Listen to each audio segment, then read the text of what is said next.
Africa Content TV. Ẹ̀yin ti jà ẹ́. Ó ga jù. Mọ́lẹ́ pàlú. Sọ́rí yìí kí pàlú. Sọ́rí yìí kí pàlú. Sọ́rí yìí yóò. Mọ́yá máa lulu. Sọ́rí yìí máa lulu. Sọ́rí yìí máa lulu. Sọ́rí yìí yóò. Ó ní ẹ̀yin boys ẹni tàwí. Wọ́n ti dé o. Àwọn tàwí. Wọ́n ti dé o. Mrs. Tàwí. Wọ́n ti dé o. Olówó aláwùrí. Àwọn tàwí. Wọ́n ti dé o. Olúwa kẹ́mi president. Àwọn tàwí. Wọ́n ti dé o. Ẹ ṣe. Àwọn tàwí. Wọ́n ti dé o. Olówó àwọn tàwí. Wọ́n ti dé o. Aláwùrí. Olúwa kẹ́mi. Àwọn tàwí. Wọ́n ti dé o.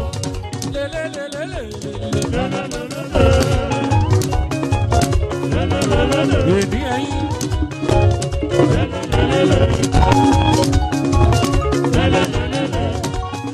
Gbogbo kápẹ́tù.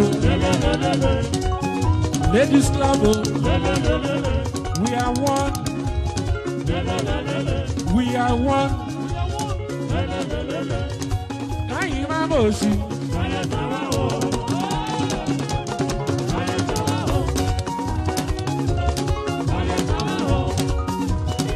Yeah.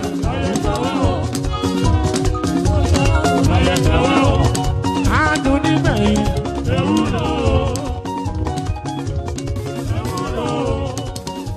oh shit. Mami kí Fúnkẹ́ Adé Ọ̀ṣun. Fúnkẹ́ mo bá ròde sólà.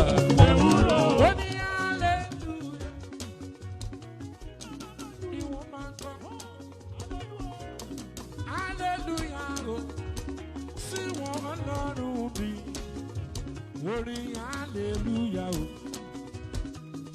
wọ́n máa bá wọn tọrùn kọ. Hallelujah, ni wọ́n máa kọ. Hallelujah, wá kí Fúnkẹ́. Adé Ọ̀ṣun yẹn mo bá rèé, ọmọ ìjọ mímọ́. Ọjọ́ agbára náà ti ọ̀sán lórí, lọ́sọ̀jọ́ bí mo kalẹ̀. Ìyàwó méje ló yọ ní òde ọ̀run. Àwọn ẹ̀wọ̀n kẹlú ni. Àwọn ẹ̀wọ̀n kẹlú ni. Fúnkẹ́ Adé Ọ̀ṣun. Yóò ní òde ọ̀fẹ́. Ẹ tún máa mi kí pírẹsidẹ́ntì. Ìyàwó méje ló yọ ní òde ọ̀run. Olówó yọ. Ẹ̀wọ̀n kẹlú ni. Adé Ọ̀ṣun mo bá relé. Oṣù kẹsàn-án ọjọ́. Kọkàndínlọ́gbọ̀n. Ọdún 1947. Ó ṣàwákíndùn mo dúpẹ́. Ìṣẹ̀lẹ̀ lágogo mẹ́ta ọ̀sán. Ẹ̀gbọ́n mi Ayọ̀ Ayéwọlé. Ẹ̀yin lọ́kọ́ ìkẹyìn. Ẹ̀gbọ́n mi Ayọ̀. Ló sọ́kàlẹ̀ látọ̀run. Ayọ̀rọ̀ yóò wọlé rẹ̀ gbọ́n. Ọ̀nàrẹ́bù. Ayọ̀rọ̀ yóò wọlé rẹ̀ ṣe. Ìfẹ́ lòun nàké ẹ jẹ́ ká ló fẹ́. Adé Ọ̀ṣun. Kò ṣe. Orí kẹtàlá. Ìfẹ́ lòun nàkọ́. Bẹ̀rẹ̀ látẹsẹ̀ kìíní. Bẹ̀rẹ̀ látẹsẹ̀ kìíní. Corporate Ladies Club ẹ ṣe kú ẹ ṣe.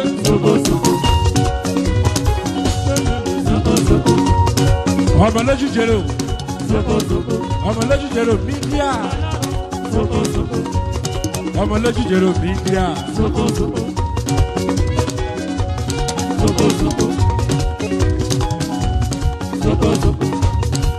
Kò gba gidi.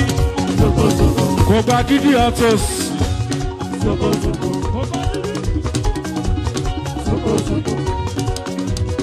Ó ṣe. Mami Kídélé. Ó ṣe. Ọmọ lójú jẹrò. Ẹlá club yóò. Ó ṣe kò gba gidi. Ọlọ́lá wo bá lọ sódà. Ẹ kí kíló ọ̀sítà. Ó ṣe mo dúpẹ́. Adẹ́mi. Òyìnbó ẹlẹ́kọ̀ọ́rọ̀ bí o. Mẹ́rin má mi kọ́ lábọ́dé. Ó ṣe. Ẹ kúrò lọ́nà. Ìkòkò akíndí rí bí kọjá. Ọmọ lójú jẹrò. Ẹ ṣe mo dúpẹ́. Wọ́n látúndé ẹ ṣe. Mami Kídélé. Kíló ọ̀sítà. Kíló ọ̀sítà. Mami Kọ́lá Jídé Oṣé. Kíló ọ̀sà kò gbá gidi.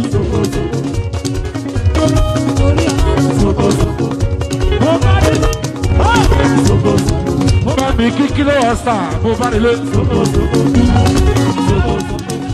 International Marina, kíló ọ̀sà, ọlọ́lá mo bá lọ sólà.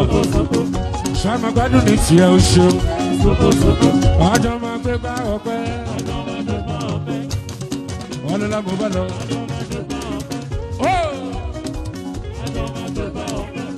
Dr. Kilo, o ṣe. Dr. Kilo, mami kíkò gbá gidi.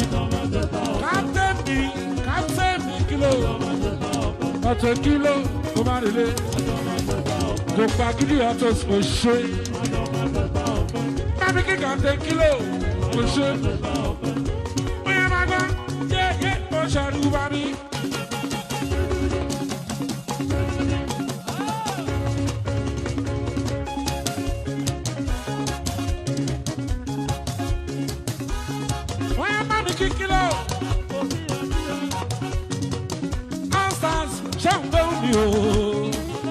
Kò gbà kí ló tó jọ mẹ́ta.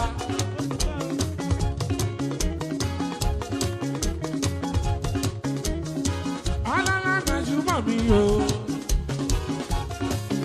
Ẹ̀yin lèyàn pàtàkì tí bẹ́ẹ̀ láwùjọ. Ìjẹ́rò Royal Circle Sisters.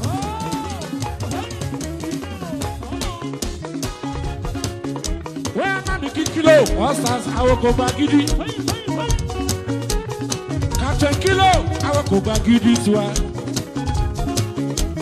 Ìjẹ̀rò Royal Circle Sisters o. Bóyá yé, aṣọ́rù mami.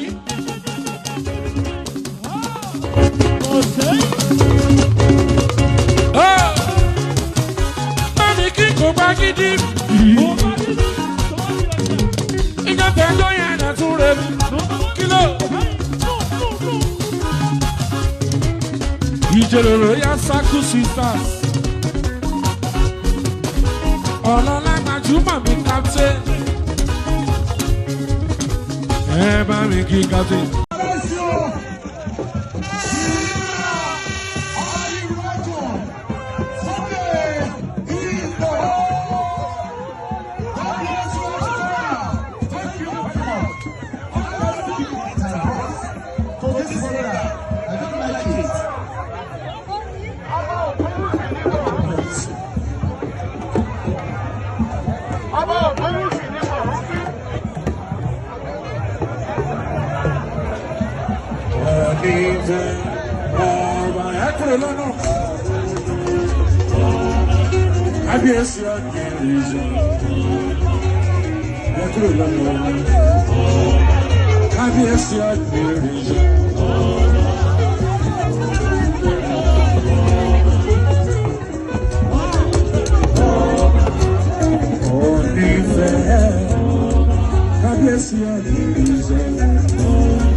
Yes,